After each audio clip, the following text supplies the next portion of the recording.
அனைவருக்கும் வணக்கம். இந்த வீடியோவில் என்ன பார்க்க போகிறோன்னா, ஆன்லைனில் இருந்து பர்த் சர்டிஃபிகேட் எப்படி டவுன்லோட் பண்ணுறதுன்னு தான் பார்க்க போகிறோம். வீடியோக்குள்ளே போகிறதுக்கு முன்னாடி இந்த சேனலை ஃபஸ்ட் டைம் பார்க்குறீங்கன்னா வீடியோ லைக் பண்ணுங்கள், ஷேர் பண்ணுங்கள், சப்ஸ்கிரைப் பண்ணுங்கள். வாங்க வீடியோக்குள்ளே போகலாம். ஃபஸ்ட்டு கூகுள் க்ரோம் ப்ரௌசரை ஓப்பன் பண்ணிக்கங்க. நீங்கள் எந்த ப்ரௌசரை வேணாலும் ஓப்பன் பண்ணலாம். இதற்கான லிங்க்கு டிஸ்கிரிப்ஷனில் கொடுத்துருக்கேன். அந்த லிங்க்கை கிளிக் பண்ண உடனே வெப் பேஜுக்குள்ளே போவோம். அந்த பேஜ் ஓப்பன் ஆன உடனே அதில் பர்த் சர்டிஃபிகேட் டேட்டு கேட்பாங்க. அதாவது டேட்டு, மந்த்து, இயர் எல்லாமே கேட்பாங்க.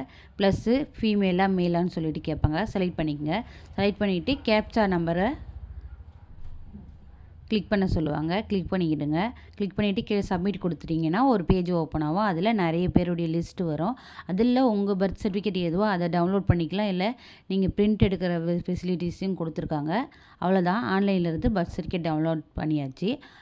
இந்த மாதிரி ஆன்லைன்லேருந்து உங்களுக்கு வேறு எதனா சர்டிஃபிகேட் டவுன்லோட் பண்ணணும், இல்லை வேறு எதனா ஆன்லைன் மூலயமா அப்ளை பண்ணணுன்னா அதற்கான ப்ரொசீஜர் தெரியல உங்களுக்கு அப்படின்ற பட்சத்தில் நீங்கள் கமெண்ட் பாக்ஸில் கமெண்ட் பண்ணலாம். அதற்கான வீடியோ இந்த சேனலில் அப்லோட் பண்ண போகிறோம். Keep supporting. தேங்க்யூ.